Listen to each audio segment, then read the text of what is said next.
In this video, I'm going to explore how we can construct a rhombus using different sets of tools. Some of the rhombi I construct will be more general and robust than others, whereas some might be over-constrained and not have as much flexibility when I drag them.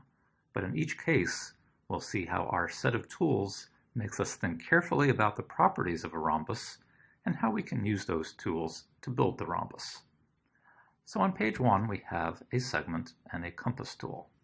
I'm going to use the compass tool, and I'm going to construct two circles. So to keep this tool active, I'll double tap the icon. Here I see a preview of the circle I'm about to construct, and we see that the center of the circle is glowing, indicating that it needs to be placed. I'll tap so that the center moves over here. Now the other point on my circle is glowing, and I will tap right here to place that. Now my first circle is done. Now I'm going to place the second circle. Again, the center of the circle is glowing, and I'm going to attach that center to the point that sits on the circumference of my first circle. Now I'm going to attach this glowing point that sits on the circumference of my second circle to the center of the first circle. And now I'm done. I have my two circles, and when I drag this point, we see that the circles grow and shrink together in unison. So to complete my rhombus, I'm going to use the segment tool, and I'm going to connect the centers with the points that sit at the intersection of the two circles. And here we have a rhombus, and you can explain and think about why it is a rhombus. But notice that it is a very particular rhombus with particular angle measures, and that when I drag the points at the vertices of my rhombus, the rhombus grows and shrinks, but it keeps the same shape. So this rhombus is over-constrained. Let's move on to page 2, and here we see very similar tools, a segment tool and another circle tool, but this one is circle by center plus radius. Well, let's examine how this tool works. When I tap it, I see a preview of a circle, and its center is glowing, so I will place that circle right over here. And now I see a segment that's glowing, indicating that it wants to be placed. And it doesn't really matter where I place it, I'll just place it over here. And our construction is done. So, what do I have? I have this circle that when I drag it, it doesn't change its size. It does move, but it keeps the same size. Here, however, I have a segment that when I drag an endpoint, it not only lengthens or shortens the segment, it changes the size of my circle as well. And in fact, this segment, its length, is the radius of this circle. So how does this help us to construct a rhombus that might be a little more robust than the one that we just did prior to this? Well, I'm going to make a second circle, and this time I'm going to place the center of the second circle anywhere I like, and I'm going to match the radius of this second circle to the radius of the first circle so that this one segment controls the radii of both circles. So when I drag this point, both circles grow and shrink together in unison. So as before, I'm going to use this segment tool to construct the segments that will represent my rhombus.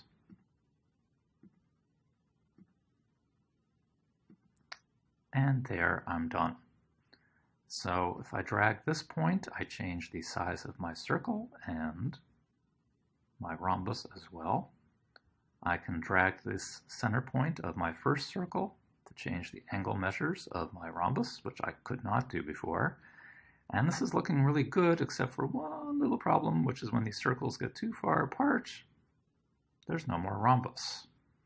But nonetheless, certainly a better construction than our first one. Okay, on to the next method. This time we have parallel line tool, which will allow us to take advantage of the fact that opposite sides of a rhombus are parallel. So I'll use the compass tool, as I've done in my prior two cases, to start with a circle.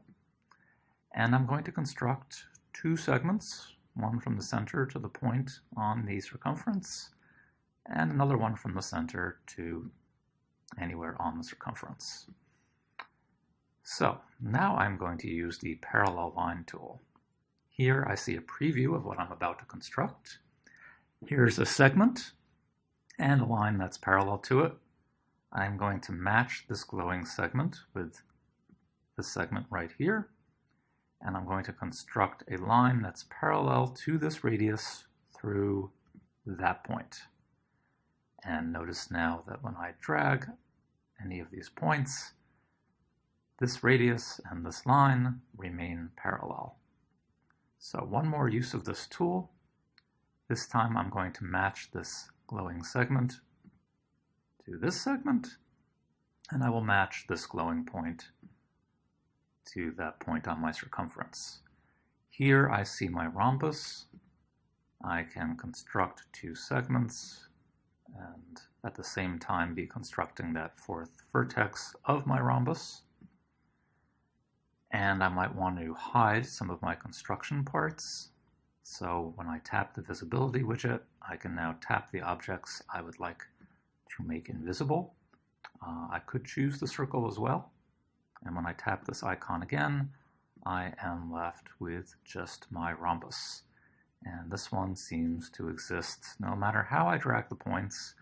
So yay, I have my most robust rhombus yet. Okay, on to method 4. This time I have a reflect point tool. So if I tap on that, I see a preview of a point, a mirror line, and the reflection of that point. So let's just place the point and the mirror line and its reflection.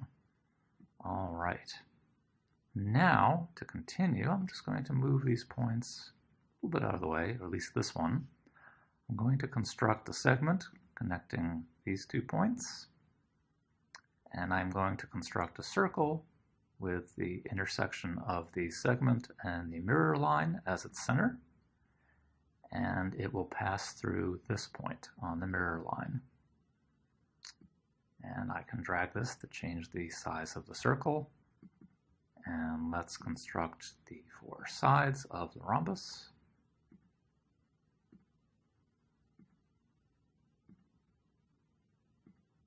We could hide some parts as we've done before, and we see here that we have a rhombus, taking advantage of the fact that the diagonals of a rhombus are perpendicular bisectors of each other.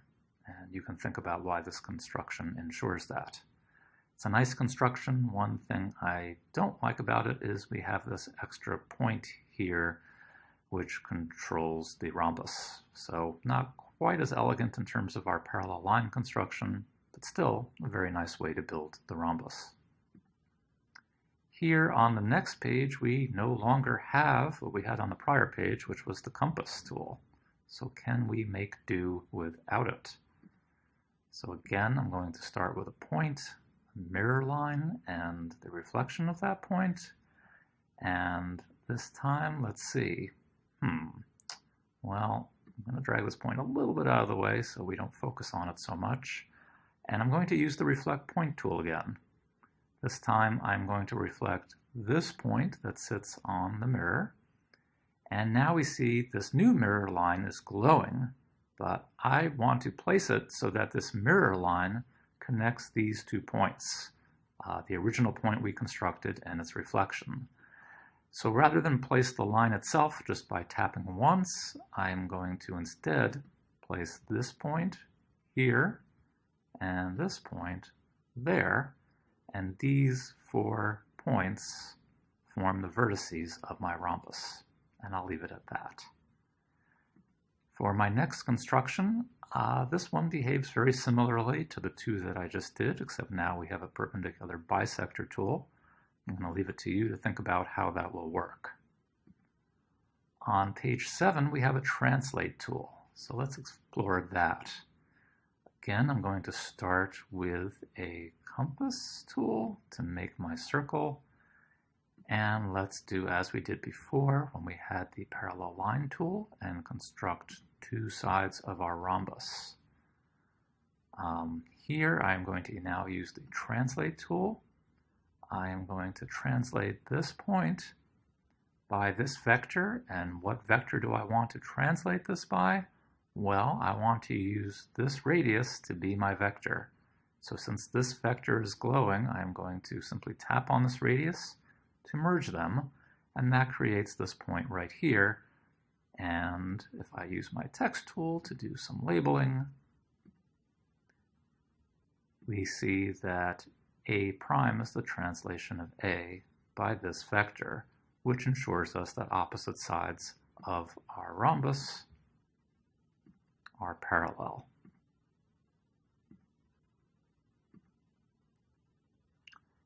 And on to our final method, where now we have a rotate tool and a calculator.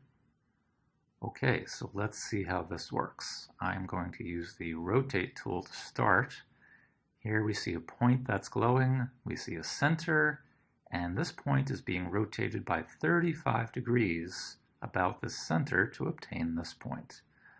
So I'm just going to place this point anywhere I like.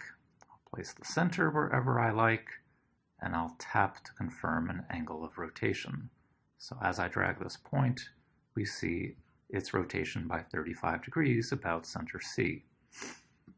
So I'm going to connect these points, and this will form two sides of my rhombus. So I have an angle here of 35 degrees, and if I construct the next side of my rhombus, I know that this angle will measure 180 degrees minus my angle of rotation. So I'm going to calculate that using the calculator. I'll tap here, and I'll enter 180 degrees minus my angle of rotation. I'm not going to type in 35 because I want this to be dynamic. If I change this number, I want my calculation to update automatically. So this is the angle for the other angle of my rhombus, 145 degrees. And I'm going to use the rotate tool again and specify that I want that angle to be 145. So here, again, I have this point that's glowing. This is the point that's going to be rotated. So I want to rotate my current point C about this point here, my new center. And how much do I want to rotate this point by? I am going to rotate that by 145 degrees.